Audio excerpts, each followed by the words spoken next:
The University of California is adopting a new policy called the UC Gender and Lib Name Policy. One thing that this policy requires is for the University of California to provide a minimum of 3 gender options: woman, man, non-binary. In 2019, you published a study on the gender matching effect in learning with pedagogical agents in an immersive reality science simulation.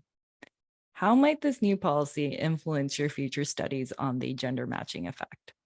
Yeah, I think that's a really good question. We've thought a lot about that.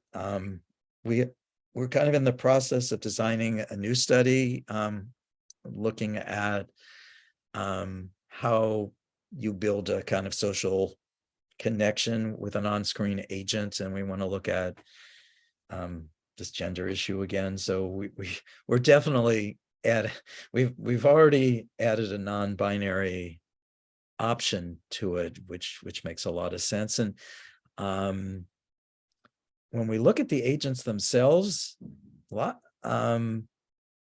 we're thinking also, so we have man, woman, and non-binary now, and I think that's a good step.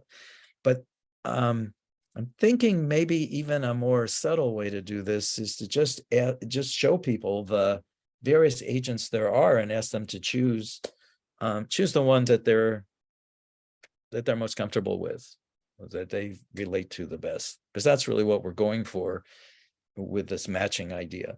So we're looking at some way of doing that as well. But yeah, and I will say that 2019 study, it wasn't exactly gender matching either, because we had like we were explaining some kind of lab procedures in Labster, this kind of simulated lab program. And we had like a young woman in a white lab coat as one of our agents, but the other one was a kind of mechanical drone that was like a superhero. That was appealing to the boys. So the boys liked that drone and the girls preferred this young woman. But I do think I agree with this policy, and it would be good to expand things. Maybe even include machines, drones. I don't know. I love that idea of asking them which avatar or agent they identify with most. I think it's kind of like, with this new practice of putting more of our pronouns in there.